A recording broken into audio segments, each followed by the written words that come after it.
So here we are again, back by unpopular and frankly barely existent demand. But I'm going to press on because I'm having fun, and at least a few people seem to be having fun with me as I dig into my personal archive, going all the way back, at this point anyway, to 1999 and the first iterations of the work that we did with Marillion. And yes, there is a reason why we're on a fairly nice Dutch tilt with a very carefully positioned frame, and we'll get to that.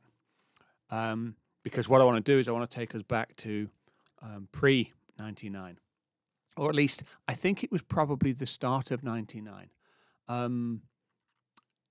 As memory serves, dial-up connections came to South Africa sometime probably around about 96. Yeah, 96 feels about right. The internet started to become a thing. And the first thing you do when you get the internet is you look up your favorite bands. You try and you dig around for things that you don't know about. You suddenly open up to this world of information that people take for granted now, but back then was astonishing. And one of the bands that I'd dutifully gone and looked up in about 1996 was Marillion, a band that I'm fairly sure hadn't made a concert movie since about 1987, I think. I might be wrong. It might have been 88, 89, but Clutching at Straws was the last big concert DVD. And living in Johannesburg, South Africa, there was absolutely no way I was ever going to see this band, one of my favorite bands, certainly, along with Rush. I wasn't going to be able to see them in Joburg. They weren't going to come to Joburg. So, for me, in an age pre the internet, pre the ability to go onto something like YouTube and to find live material, any opportunity to see music videos, to see concert movies was quite important. And what was missing from the Marillion mix was live concert movies. And you were quite aware of that. And in the meantime, I'm sort of having a career, and I've met my once and future partner, Jace, and we're kind of working together. We're working with a company called The Shooting Party sometimes, and we're combining our abilities and we're honing them, and we're finding that we work really well together, our complementary skills. And then the Radiation album dropped. And when Radiation dropped, the day I think Radiation dropped, or certainly, I think it was the day Radiation dropped into the shops, we were scheduled to go on holiday as a family out about an hour and a half, 2 hours outside of Johannesburg to the Magaliesberg Mountains. And Radiation had dropped. So Radiation went into the CD player to be listened to. And then we realized, and I can't for the life of me remember why, but we realized that luggage had been left behind.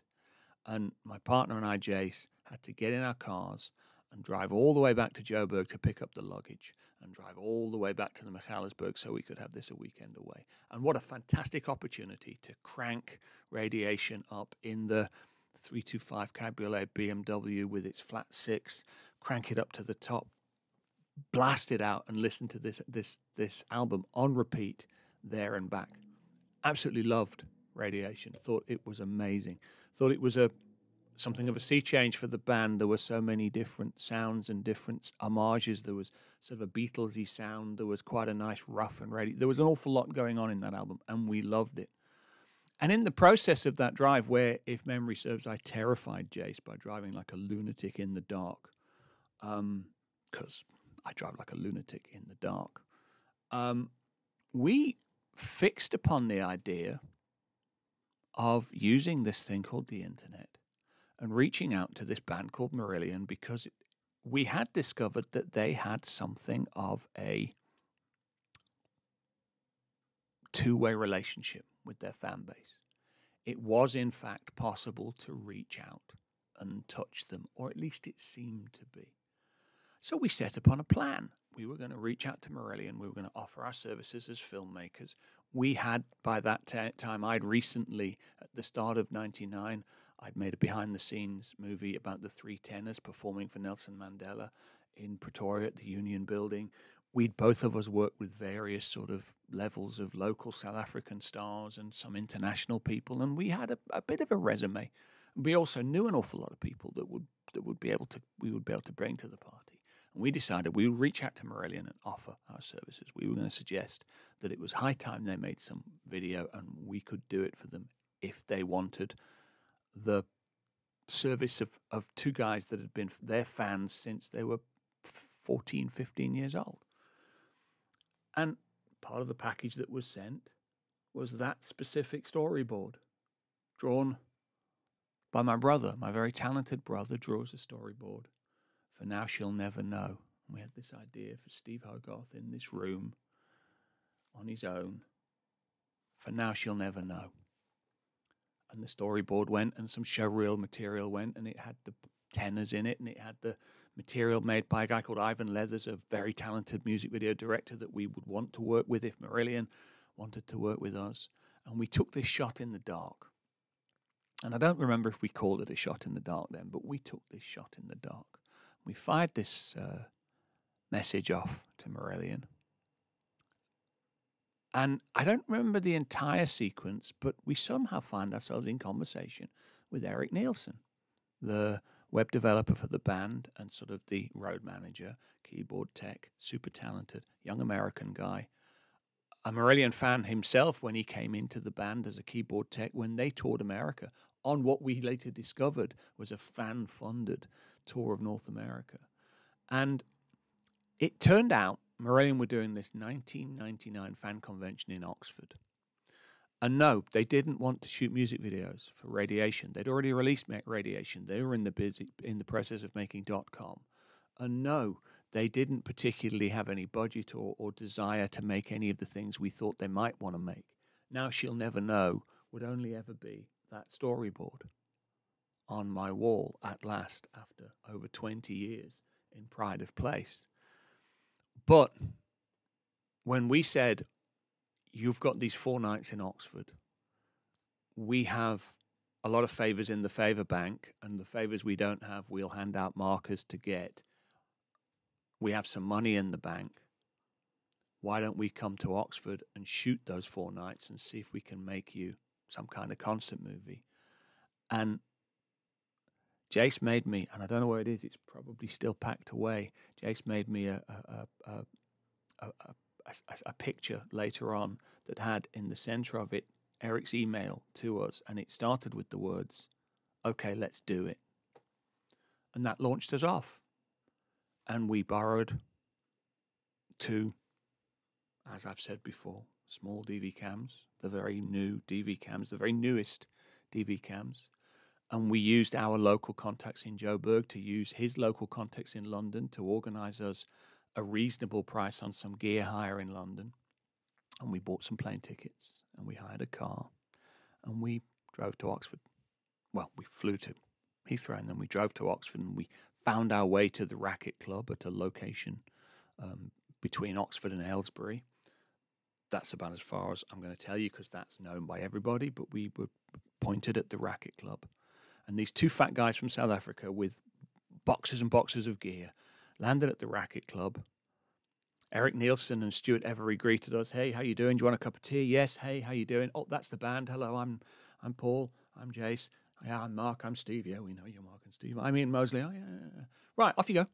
And the band were rehearsing in the studio, and we were pointed at the studio and just expected to get on with it. Now, the reality is, the band had no idea who we were. We could have been crazy stalker fans. We were. We could have been fat psychopaths. We were. We could have been absolutely hopeless. That remained to be seen. They had no idea what they were getting, but they were open to the possibility it wasn't going to cost them anything to open the door at this particular moment in time. And they opened the door and they pushed us into the studio and they were rehearsing. And I think we were there for 2 days or maybe 3 days before the concerts were about to start, 2 or 3. And they just expected us to get on with it. And because we are nominally professional, we do. We grab the cameras, we make sure there's enough light in the studio, we put tapes in and we start filming and we dance around each other and we sort of slot into that groove so that we're not filming each other, we're filming the band and we're getting at least some coverage. And for 42 minutes, we filmed Marillion rehearsing. And then at about 42 minutes, both of our cameras said, "You've run out of tape." And we walked out the studio and we both went to the bag at the same time. And we were like giddy schoolgirls. we're here. Can you believe it? This is astonishing. Change the tape, get back into the studio, act like a professional. And I think it was 2 days we spent in the studio and we acted like professionals. And Mark Kelly led us back to Oxford from Aylesbury so that we would find our terrible bed and breakfast that we'd hired, which we subsequently found out was acclaimed as the second worst bed and breakfast in all of England. Quite upset we didn't find the worst, but we found the second worst bed and breakfast in all of England. It was like Fawlty Towers, only not funny. And we convinced the band that we were professional enough that they started to relax and do interviews for us in the run-up to the concerts and during the time that we were shooting the concerts. And we got invited to a barbecue at Mark Kelly's house where famously my partner Jace was so nervous to meet not just the other members of the band in a social situation, but members of the family that he introduced himself as me and me as him. And then I embarrassed myself because I don't eat curry and any of that foreign muck. I'm very much like my grandfather. So I ordered a pizza in an Indian restaurant on the night we went out to eat after one of the concerts. And generally we just got on with it. And for 4 nights in the Paradise, at the Zodiac, we filmed. We filmed concerts with 3 cameras. We filmed behind the scenes. We filmed interviews. We got on with it. And then at the end of it, we left. And by the end, I think the band had at least come to realize that we were Crazy Stalker fans, but not that crazy. We were fat psychopaths, but not that psychopathic. Surprisingly fat, but not that psychopathic. But they had no idea what they were going to get from us. And we'd done everything we knew how to do, but we had no idea what we were going to get either. But back in South Africa, we had access to, at the time, the best edits facility we could get out of the Favour Bank from the company that I was working for, the Shooting Party. After hours, we used their edit suite and we got straight into it. And we cut what we were calling, because it was the term of art at the time, the EPK, the electronic press kit. Basically, a behind the scenes on the convention. And we did the best job we could possibly do. We did it without the restraint of a client. We did it without the restraint of any brief on time or content other than take everything you've done and condense it into something that represents who we are as filmmakers and who this band is as a band. And we fired it off. And I later walked into that was a different video. On this video, Steve Hogarth himself told us that somebody had watched it with him and identified it as having been made with love. And whoever that person was, they were right. We made this with love. We made this as fans with affection for the band and with a desire to represent ourselves professionally. And I think the only significant note was at one point, while the guitar tech was talking about the process of, we were talking about what it was like to be a technician and be part of this experience of delivering this thing to the audience. And he made a statement along the lines of, when you look out at all those young faces and all those happy people, and Jace and I had cut to the oldest person we could possibly find in the footage we'd shot of the audience coming into the venue, and to the most unhappy, miserable-looking people we could find sitting there waiting for the concert to start. And I've used this expression ever since, because we got Steve Hogarth on the phone, and his words were, I love irony, but... And those shots got taken out because they were a little bit too self-deprecating. They were a little bit too ironic. They were done with great affection, and Bubble Lady made it into the film.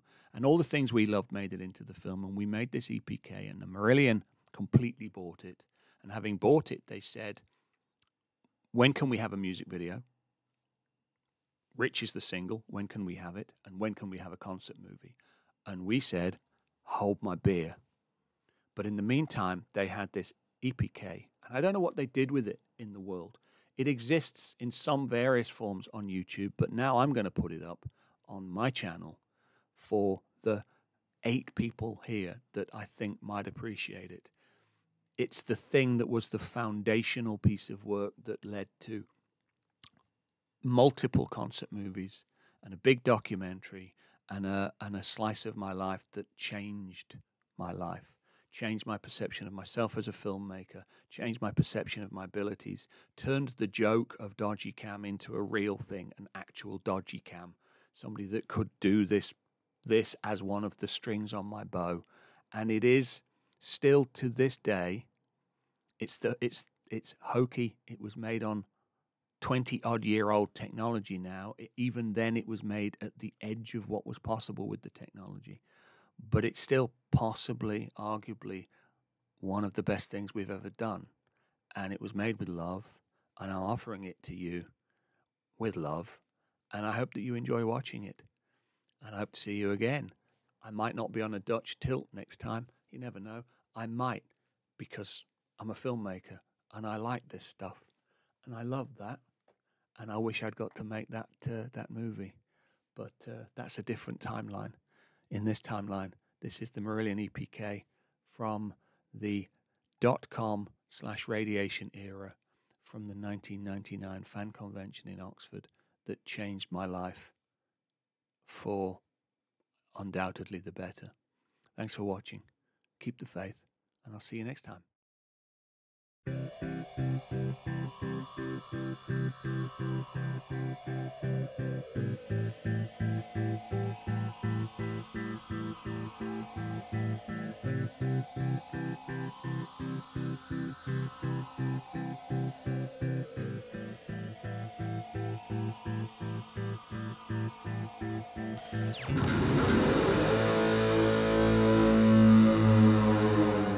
A couple of the tracks sounded really poppy to me. But pop in a good way, not pop in a sugary commercial, you know, sell out test tube way, but it's got a poppy edge to it.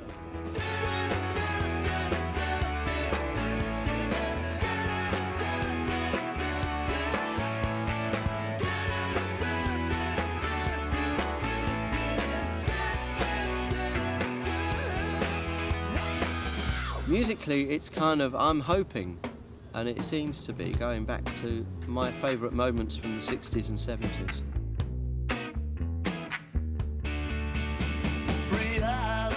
Yeah, there's a couple of things that are quite sort of psychedelic, quite melodic, a little bit doorsy in places. People talk about our music in terms of how long the tracks are. You know, long equals good. I mean, it does in some things in life, but not music, you know?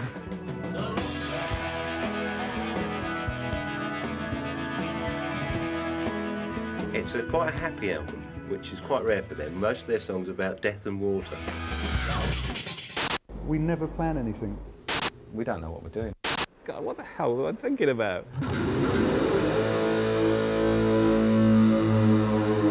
His body works faster than his brain. So he does something and then he goes, oh, no, I shouldn't have done that. Damn. Very different. He enjoys a challenge. Mad. Fantastic. They did nickname me Mad Jack, so must be a reason for that. Reserved, gentleman.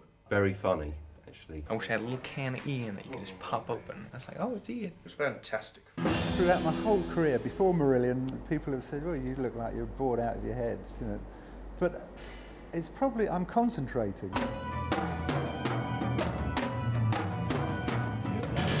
Stays up very late on the bus. The man is a god when you put any music in front of him. He feels at home with any instrument, and that's what he loves doing. Fantastic. Pisses me off at this. Even if it's just 3 blind mice on something I've never played before, like some kind of little flute thing or whatever, it's just, it gives me a lot of fun. Fantastic bloke. Quiet. Very quiet. Inward. And it has his moments. He comes out and away he goes. I probably most eloquently express myself through music.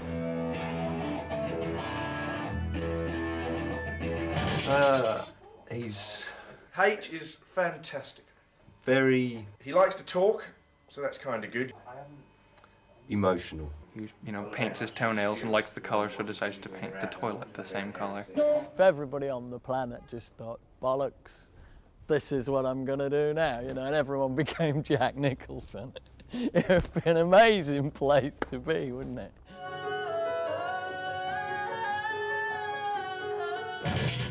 put them all together and you've got a rock and roll band. Fantastic. He was fantastic, Andy. Fantastic is all I can say about all of them, basically.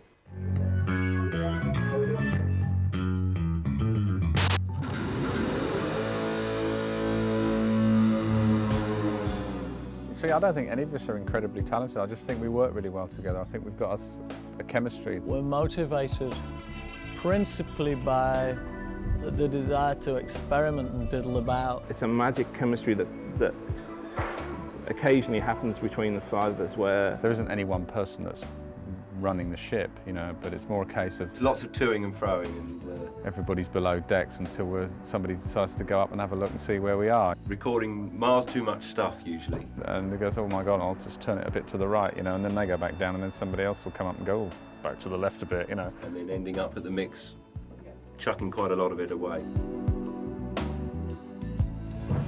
Okay. Well, that's the loudest I've ever heard it, actually. Make the most of it. Makes a great difference. Fantastic. The band. Does it? Why didn't you have us turned up before? Because we weren't very good. No, we were realistic about it. I mean, He's been waiting 15 years to turn us up. And now he thinks we're finally there. You're all bastards. Yeah. I write words because they really have to be written. They're like truths for me, either personal truths from deep inside my own insecurities or my own psyche, or they're an attempt to be profound in some way.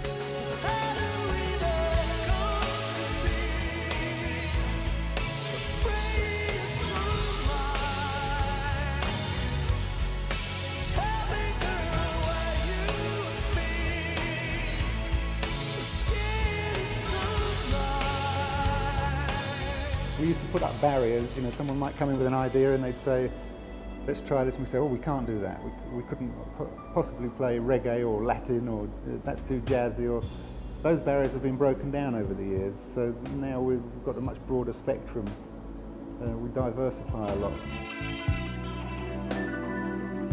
But I still think the underlying tone is we're still really honest to ourselves. And I think people respect that. People like the fact that we're as honest as we can be with our music and what the music is trying to say. More often than not, I suppose the next album will be a reaction to the last one.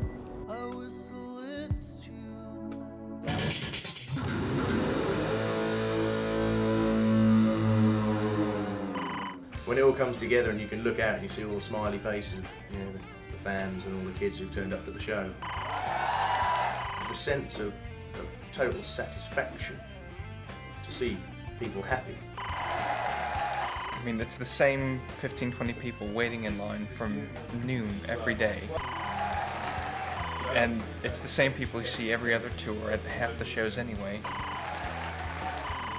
But you know they're there because they want to be up front. They're not going to let anyone else be up front because they're the ones who want to be that close.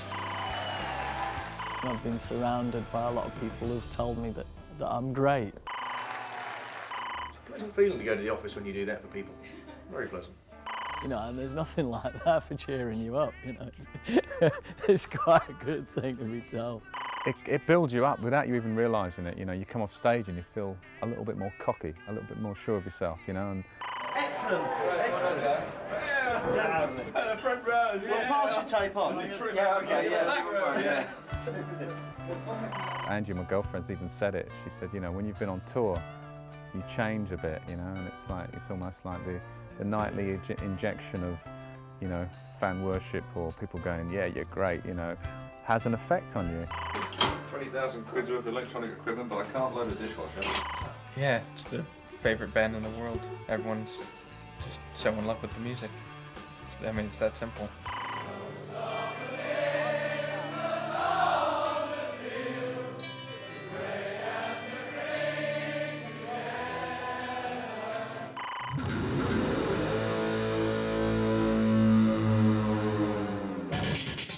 I'd listen to this naked. I think it'd probably be a good in the car album, actually. Sat in front of a nice coal fire, and put my stereo on at 11. Listen to it loud with the lights on. Get all your friends round and have a party and put it on. Loud with your foot down. I mean, as long as you don't get stopped for speeding. Listen to it naked, preferably wearing body paint, and dance.